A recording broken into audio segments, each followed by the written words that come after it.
नमस्कार दोस्तों। तो आज आपको हम बताएंगे कि क्यों कुछ लोग कबीर साहब को अज्ञानी समझ लेते हैं, अधूरे समझ लेते हैं। क्यों कबीर साहब को वो अच्छी तरह समझ नहीं पाते कि वो क्या बात कर रहे हैं। बाणियाँ उनकी ही लेंगे, अपना जो उल्लू सीधा करना जिसको कहते हैं कि अपनी बात मनवाने के लिए प्रमाणित उनकी ही बाणियाँ लेंगे कि देखो कबीर साहब भी कह रहे हैं। लेकिन सारा कुछ सिद्ध करने के बाद क्या कहेंगे कि हाँ देखो कबीर साहब ये कहते थे, लेकिन उनको उस चीज़ का ज्ञान नहीं था, इसलिए वो किसी सतलोक नामक किसी निम्न लोक में चले जाते हैं और जन्म मरण में फंसे रह जाते हैं।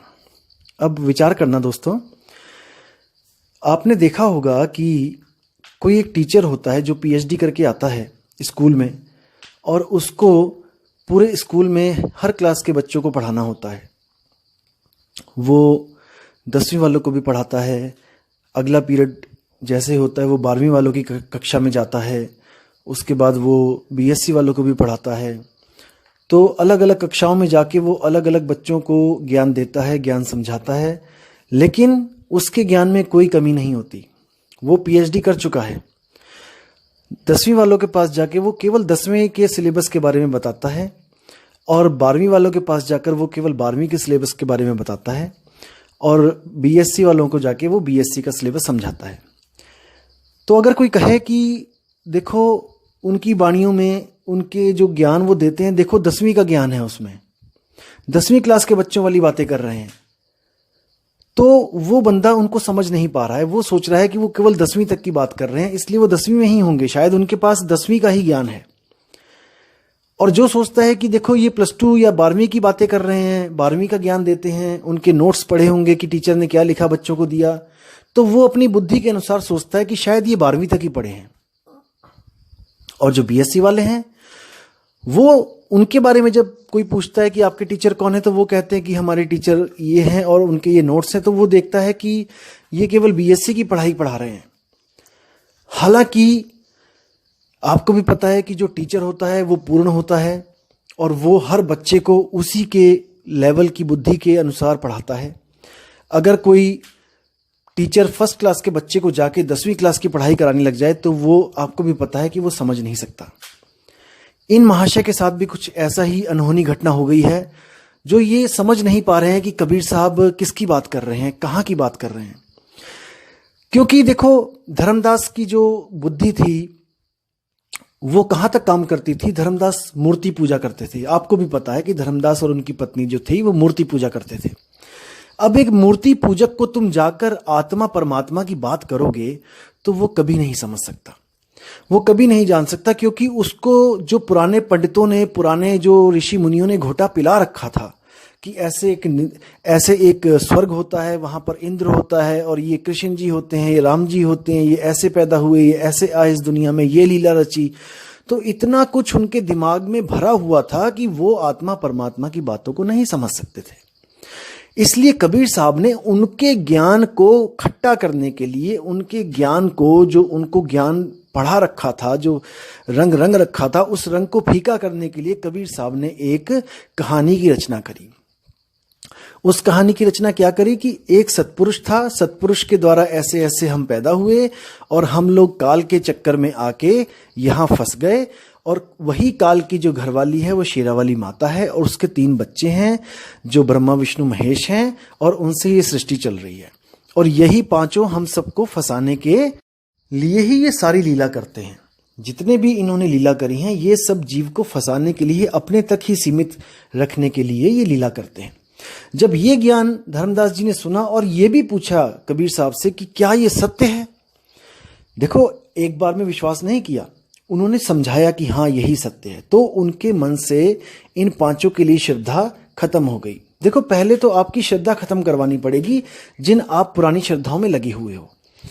अब ये तो हो गई ये कहानी जो धर्मदास की श्रद्धा खत्म करने के लिए बताई गई, क्योंकि धर्मदास के पास इतना विवेक नहीं था कि वो आत्मा और परमात्मा को समझ सके। क्योंकि अगर इतना विवेकी होता तो पत्थरों को पूछता ही ना, वो पत्थरों की तरफ देखता ही ना। उसको पता होना चाहिए था कि जड़ और चेतन में क्या फर्क है। पत्थर निर्जीव है, पत्थर तो अपनी सफाई खुद भी नहीं कर सकता। आप मूर्ति बना लो, उसकी भी सफाई एक चेतन आत्मा से ही करवाई जाती है, एक चेतन जीव से ही करवाई जाती है।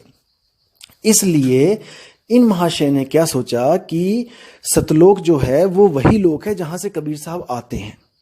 देखो, अब इन्होंने एक वीडियो में और बोला कि जो पुरुष जहां से आता है वहीं तक उसकी सीमित होती हैं शक्तियां, वो किसी और लोक में नहीं जा सकता। जहां से जो पीर फकीर आया है जिस लोक में, वो उसी लोक की वाणी कथेगा और अपने ही लोक तक वो लेके जाएगा। अब सोचो, अगर कबीर साहब केवल सतलोक से आए हैं, जो इसके कहने के अनुसार जो निम्न लोक है, तो कबीर साहब की वाणियों में अलख लोक, अगम लोक, अनामी लोक के पुरुषों की व्याख्या क्यों है कि वहां पर जाओगे, सतलोक तक जाओगे तो इतने करोड़ सूर्य का प्रकाश होगा, आगे अलख लोक में जाओगे तो अरबों सूर्य का होगा, आगे लोक में जाओगे खरबों सूर्य का होगा। क्या कबीर साहब वहां गए हैं? क्या कबीर साहब ने वहां जाके अलग अलग पुरुषों को देखा है?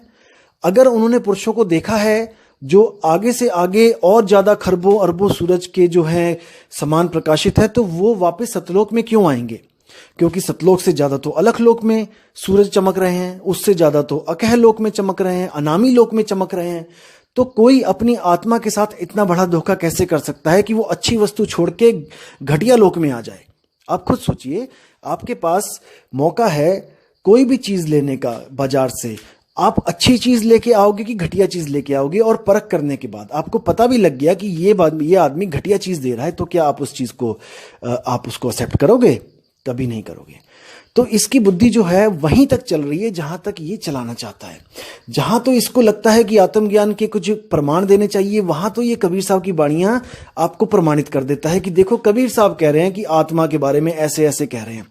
लेकिन क्योंकि इसको स्वयं को सिद्ध करना है और बाकियों को नकली बताना है, इसलिए ये उनकी 10वीं क्लास की जो वाणियां हैं उस टीचर की, वो वाणियां दिखा देता है कि देखो ये कबीर साहब की वाणियां ये कह रही हैं। अरे भाई, कबीर साहब 10वीं वाले को भी पढ़ा रहे हैं, कबीर साहब 12वीं वाले को भी पढ़ा रहे हैं, कबीर साहब पीएचडी वालों को भी पढ़ा रहे हैं, क्योंकि वो ऑलराउंडर हैं। उनको सब पता है कि कौन कितने पानी में है। लेकिन आप समझ नहीं पाए, इसलिए आपको ऐसा लगता है कि शायद वो अज्ञानी है। असल में बात यही है, कबीर साहब ने कभी नहीं कहा कि किसी लोक में जाओ, कभी नहीं कहा। सतलोक एक इशारा है, सतलोक एक सैन है। वो कैसी सैन है, वो क्या है सतलोक, मैं आज आपको क्लियर करता हूं। सतलोक, लोक क्या होता है? जहां पर कोई भी निवास करता है वही लोक होता है। और सत्य क्या होता है? जो कभी खंडित नहीं होता, जो कभी खत्म नहीं होता, जो शाश्वत है। जब हम सुरती की बात करते हैं तो सुरती इस वक्त 3 लोक में उलझी पड़ी है। 3 लोक का मतलब क्या है? ये सूरज चांद सितारे नहीं, ये शरीर है। इसी शरीर में 3 लोक हैं। जो पिंडे सो ब्रह्मंडे, जो बाहर आपको ब्रह्मांड दिखाई दे रहा है वही सूक्ष्म रूप में इस पिंड में डिट्टो कॉपी है। तो साहिब कहते हैं, सुरत फसी संसार में तासे परगेव दूर, सुरत बांध स्थिर करो आठों पहर हुजूर। जो सुरती फंसी है इस देह में फंसी है। और 3 लोक क्या है? 3 लोक है देह में, रोम रोम में धाम, सतगुरु बिन ना पाइये सार शब्द निज नाम। अब इन्होंने बोला है कि 3 लोक है देह में, इसी देह में तीनों लोक की कॉपी आपको मिल जाएगी। और सुरती इन्हीं 3 लोक के चक्कर में फंसी है। इन 3 लोक से जो न्यारा, यानी शरीर है 3 लोक, अब शरीर से न्यारा क्या है? वो है आत्मा।